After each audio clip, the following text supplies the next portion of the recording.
రాష్ట్ర పరిస్థితులను పూర్తిగా మనసులో పెట్టుకొని రాష్ట్రానికి ఒక రాజధాని ఉండాలి, రావాలి అన్న ఒక తాపత్రయంతో ప్రత్యామ్నాయంగా మచిలీపట్నం నుంచి విజయవాడ 70 కిలోమీటర్లు, విజయవాడ నుంచి గుంటూరు మరో 40 కిలోమీటర్లు, ఈ 110 కిలోమీటర్ల హైవేకు అటు ఇటుగా రాజధాని కారిడార్ గా పెట్టమని మావిగన్ అని చెప్పి మేము ప్రతిపాదించాం. మావిగన్ ప్రాంతంలో ఇప్పటికే మేము మా హయాంలో నాంది పలికిన పోర్టు శరవేగంగా మా హయాంలో పనులు కూడా జరిగాయి. విజయవాడలో ఇంటర్నేషనల్ ఎయిర్పోర్ట్ కనిపిస్తుంది, 3 రైల్వే స్టేషన్లు, 4 నేషనల్ హైవేలు కలుస్తాయి, 9 గవర్నమెంట్ ప్రైవేట్ మెడికల్ కాలేజీలు ఉన్నాయి, ఈ ప్రాంతంలో యూనివర్సిటీలు ఉన్నాయి, మరెన్నెన్నో విద్యా సంస్థలు ఉన్నాయి. దాదాపుగా 35-40 లక్షల జనాభా ఇక్కడే ఉన్నారు. అదే అమరావతి అయితే అంత జీరో నుంచి మొదలు పెట్టాల్సి ఉంటుంది అని చెప్పాం. మేము ప్రతిపాదించిన మావిగన్ కు ప్రజల్లో నుంచి మద్దతు వచ్చేసరికి ప్రజలందరూ కూడా ఇది కరెక్ట్ ఆలోచన, చంద్రబాబు నాయుడు గారు స్కాముల కోసం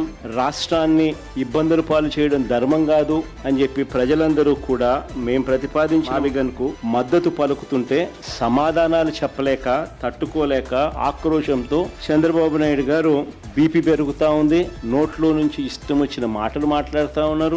ఆయనే కాకుండా ఆయన మంత్రుల చేత కూడా అబద్ధాలతో బూతులు తిట్టిస్తా ఉన్నాడు.